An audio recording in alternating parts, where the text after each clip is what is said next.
Put your best foot forward to supersize and grow your business. Sharon Horne-Ellstrom here. This is a little right shoe for a right foot, meaning we put our best foot forward, our predominant foot, the foot that we're most coordinated with. It's like being right-handed or left-handed.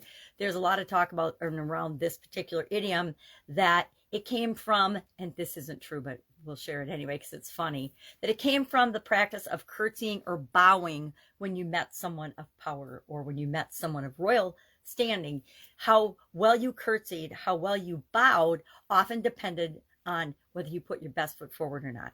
And it used to be believed that people that were left-handed or their left foot was their predominant foot, that they were in some way not as powerful or as prestigious as people that were right-handed and right-footed. I think there's still some of this prejudice today. I've got a left-handed brother-in-law, and he says that people that are left-handed are in their right mind, and I would agree with him.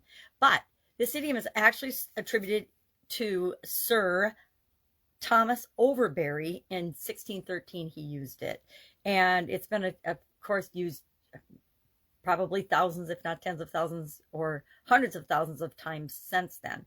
It actually means that this idiom encourages us to put forth our best, most positive effort and to put into everything that we do the best that we have to offer. Now, I don't know if it has to be the best, but since it's saying your best foot forward, it is your best. It's your best efforts.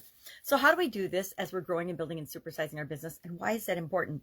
I would say, number one, it's important because we want to do things that are in alignment with who we are, with our core values and our core goals. And I work with only people that want to make the world a better place and want to have a positive impact on other people's lives in the world. And so that is my predominant belief and philosophy about business and about life. You get out of life what you put into it. So you might as well put your best effort and your best foot forward in order to get those types of returns for your time and energy and money and resources invested. So this idiom always reminds me to think about leadership and how as leaders, that is a great way to put our best foot forward. There are people that are managers that are great with details and things. There are people that are leaders, and some people are a combination of both, but true leaders set the direction for their organization. They create the vision, they paint the vision, and they encourage and they repeat it often and bring other people into the vision of what it is they're trying to create in the world. Leaders be themselves. They're authentic. I'm saying, let's talk about good leaders, right? There are bad leaders. We all know examples of that. And there are good leaders. But I always like to focus on the positive. So let's think about good leaders as I'm talking about leadership today. They be and they set the example. They treat people the way they expect and want and deserve to be treated, right? We've all worked with people or been associated with people or met people or actually observed people behaving in ways that make us actually blush and cringe for them because they're behaving in a way that's so outrageous and so outlandish. I remember traveling with one of the companies I worked for in corporate America, and one of the salespeople was so terrible to everybody that we interacted with. It was cringeworthy to travel with him. I only made a couple trips with him, and then I'm like, I'm not traveling with this particular salesperson ever again because it just rubbed me the wrong way, how he treated other people. And guess what? That's how he treated our customers as well, which wasn't okay. We want to focus on what matters as leaders and make sure that we're measuring the things that matter.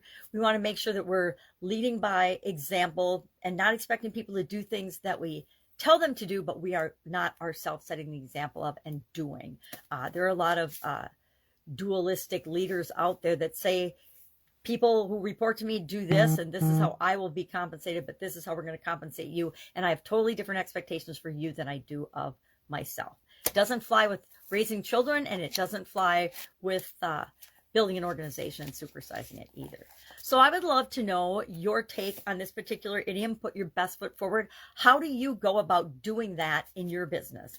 One of the ways we do it in my business is we make sure that we're setting the example. We make sure that we're being leaders. We make sure we're holding ourselves accountable and being personally responsible for the things that we say that we're going to and do, and that we do those things. We keep our word. We treat our people the way we want to be treated. We especially treat our customers, and we pay attention to their experience and the way they want to be treated.